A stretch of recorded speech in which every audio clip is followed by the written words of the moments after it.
A região já registram casos de mortes por dengue. Em Itajaí, por exemplo, já são 6 óbitos registrados. Mas como essa doença age no nosso organismo? O que leva à morte? Tem reportagem explicando. Veja. Um mosquito silencioso, quase imperceptível a olho nu. Mas quando pica, deixa sequelas bem visíveis. É o que aconteceu com Gisele, que contraiu dengue há cerca de um mês e mesmo não tendo nenhuma comorbidade, ainda apresenta efeitos colaterais da doença. Cansaço e fraqueza, e uma sensação de inchaço nas pernas que te impede de fazer um pouquinho mais de esforço, assim. Tentar caminhar um pouquinho mais rápido ou subir uma escada dá muito cansaço ainda. Amanhã faz um mês que iniciou os sintomas e ainda tem essa fraqueza, esse cansaço, um peso nas pernas, assim, é ruim. Em Santa Catarina, o número de casos prováveis de dengue aumentou 387% nos primeiros meses de 2024, em comparação ao mesmo período do ano passado, ultrapassando 49 mil casos da doença. Ao todo, 236 cidades catarinenses já tiveram registros de pessoas infectadas. Em Itajaí, os bairros mais afetados são Cidade Nova, Cordeiros, Barra do Rio, que hoje juntos totalizam mais de 1.600 casos confirmados da doença. Segundo dados do último boletim divulgado no dia 19 de março pela Vigilância Epidemiológica, Itajaí registrou 6 mortes por dengue e 2.459 casos confirmados da doença. Balneário Camboriú não tem nenhuma morte confirmada e 378 casos de pessoas infectadas. Camboriú também não registra nenhuma morte e conta com 275 pessoas infectadas. Navegantes registrou uma morte em decorrência da doença e 429 casos confirmados. Penha não tem nenhuma morte e 595 casos confirmados. Brusque registrou uma morte e tem 350 pessoas contaminadas. Itapema não tem nenhum registro de óbito e 113 casos confirmados. Balneário Pissarras também não teve nenhuma morte em decorrência da doença e tem 497 casos confirmados. Todas as vítimas que vieram a óbito tinham comorbidades como fator em comum.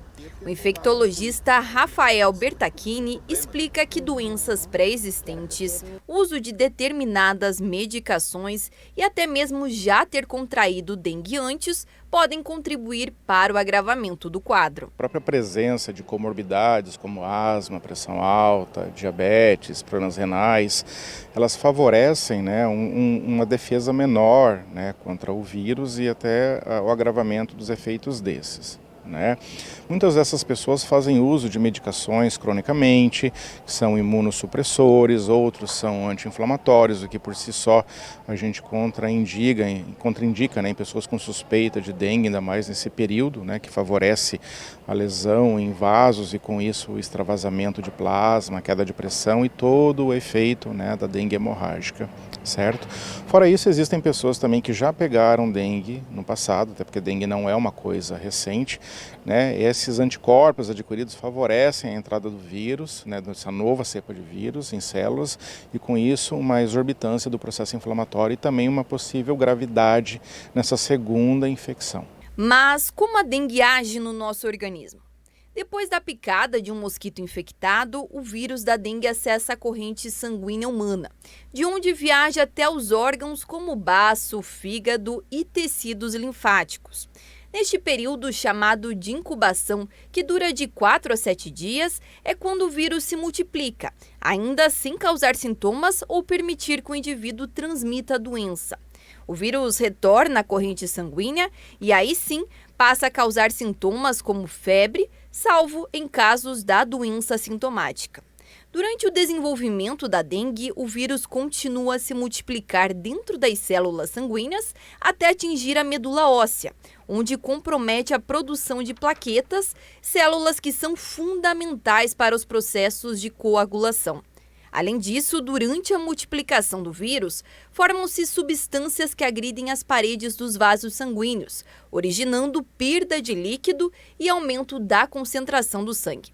Por isso, é importante estar atento aos sintomas, já que um quadro normal pode se tornar hemorrágico. Elas podem mudar, né, em dias ou até mesmo horas, elas serem classificadas como um paciente mais leve, passar para um paciente já não tão leve, encaminhando para a gravidade, né? Esses sinais de gravidade seriam uma dor abdominal importante, certo? A pessoa ficar se sentindo com pressão baixa, né, extremamente indisposta, certo? Começar a aparecer sangramentos espontâneos em gengiva, por exemplo, certo? Esses são alguns dos sinais. Impressionante. Então, dicas aí para você fazer a devida identificação e, por que não, tomar também todos os cuidados. Amanhã é quinta-feira.